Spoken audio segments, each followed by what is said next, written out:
Olá, você está no canal Bendito, onde a teologia é para todos. E o nosso assunto de hoje é o perigo da religiosidade vazia que se limita a frequentar um templo e oferecer uma oferta. Um assunto muito atual, no qual vale a pena refletir. Vamos lá?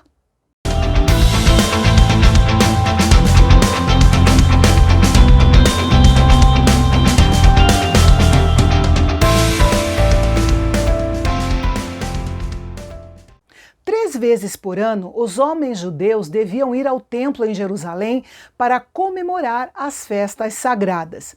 É possível que o episódio deste capítulo tenha se dado em uma dessas ocasiões. Deus deu uma mensagem para Jeremias e disse que ele deveria pregá-la publicamente, bem na porta do templo, onde o povo hipócrita se reunia. E com certeza o profeta teria que ter muita coragem e ousadia para cumprir essa ordem do Senhor.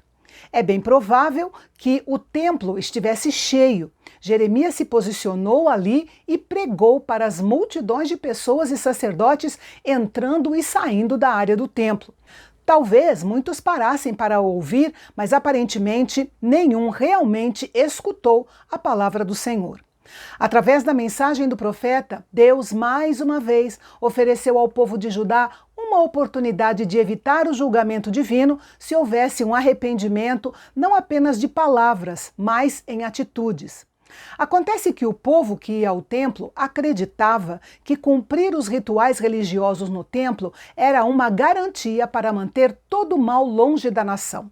Mas o profeta explicou ao povo o que Deus de fato exigia deles: praticar a justiça, pois os tribunais de Judá haviam se tornado corruptos, não oprimir os fracos e indefesos, não derramar sangue inocente, porque alguns inclusive eram mortos em nome da religião, e não praticar a idolatria. Perceba que dessas quatro atitudes, apenas a última lida com o relacionamento do homem com Deus. As outras três lidam com o relacionamento do homem com o seu próximo. Veja como Deus se importa com a forma como nós tratamos uns aos outros. Os falsos profetas afirmavam que a presença de Deus no templo em Jerusalém garantia proteção e bênçãos para a nação. Afinal, Jerusalém e o templo haviam sido milagrosamente salvos 100 anos antes de serem destruídos pelo exército assírio. Isso confirmava a ideia de que Deus nunca permitiria que Jerusalém ou o templo fossem conquistados.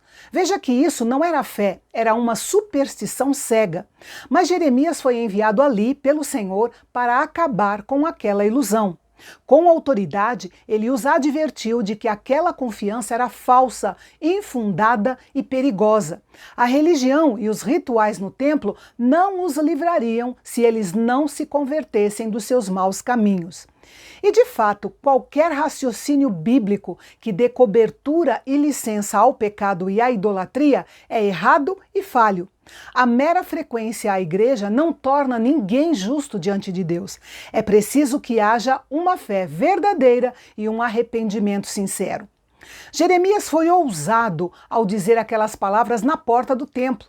Mas aquele povo precisava saber que não podiam continuar a roubar, matar, cometer adultério e servir a outros deuses, pensando que seus rituais religiosos poderiam cobrir os seus pecados. Em vez de ser um lugar de adoração a Deus, o templo havia se tornado um covil ou um esconderijo de ladrões. Jesus usou essa expressão quando expulsou os vendedores do templo, mencionando a corrupção do serviço no templo. Jeremias continuou falando às multidões, dizendo que eles deveriam comparar Jerusalém com Siló. Siló foi a cidade que serviu como centro religioso do povo de Israel.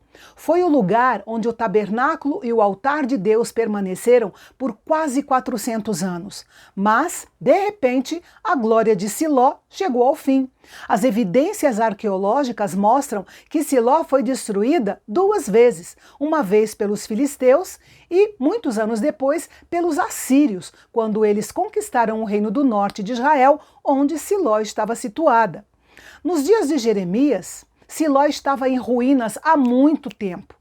Ao relembrar Siló, Deus queria mostrar ao povo que hospedar a casa de Deus ou a Arca da Aliança não evitava o julgamento. Deus prometeu fazer com o Templo de Jerusalém o mesmo que havia feito com Siló.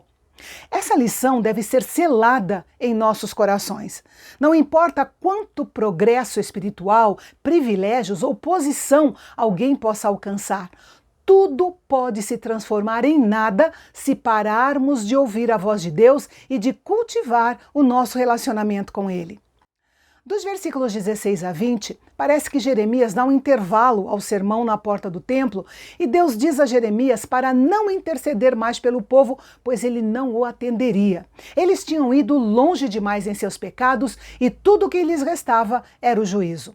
A degeneração de uma nação começa nos lares. Por isso, a idolatria de Judá e Jerusalém era um assunto de família.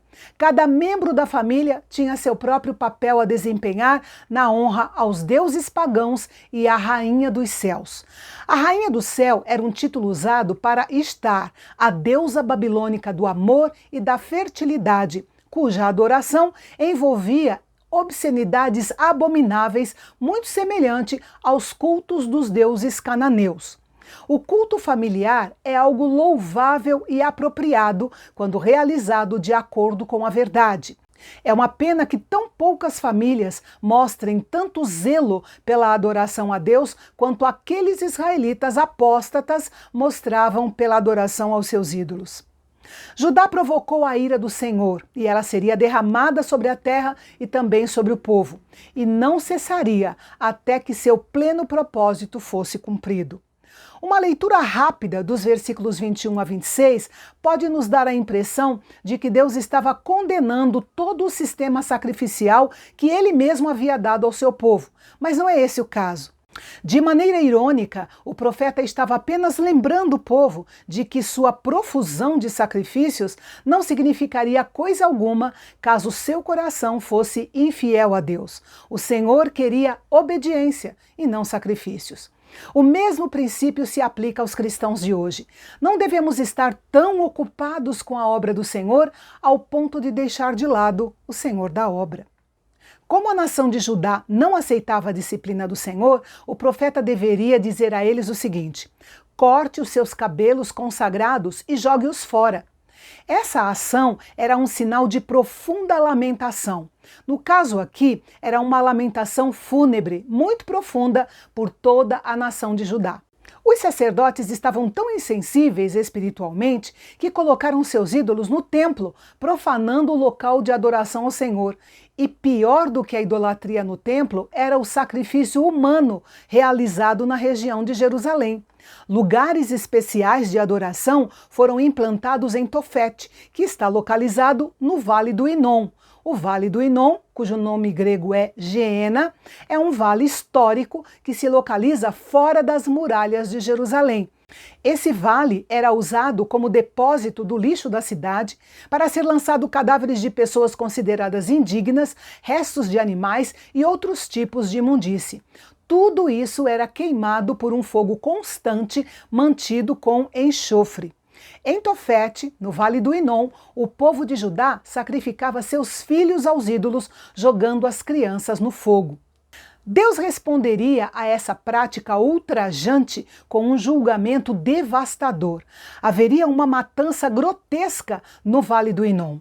Os cadáveres dos mortos seriam desonrados por não terem um enterro adequado e serviriam de alimento para os pássaros necrófagos e animais selvagens, sem que ninguém pudesse espantá-los. E para os judeus daquela época não havia nada pior do que não ter um enterro digno. Ironicamente, seu santuário idólatra, no caso Tofete, no Vale do Inom, se tornaria seu cemitério, enquanto sua preciosa cidade seria devastada.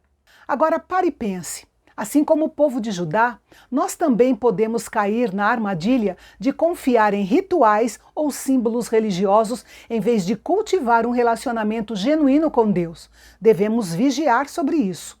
Outra coisa, o arrependimento não é apenas um ato único, mas sim uma postura diária do coração diante de Deus. E, finalmente, A adoração que agrada a Deus não é meramente externa, mas flui de um coração sincero que deve refletir nosso amor e o nosso compromisso com Deus em todas as áreas da nossa vida.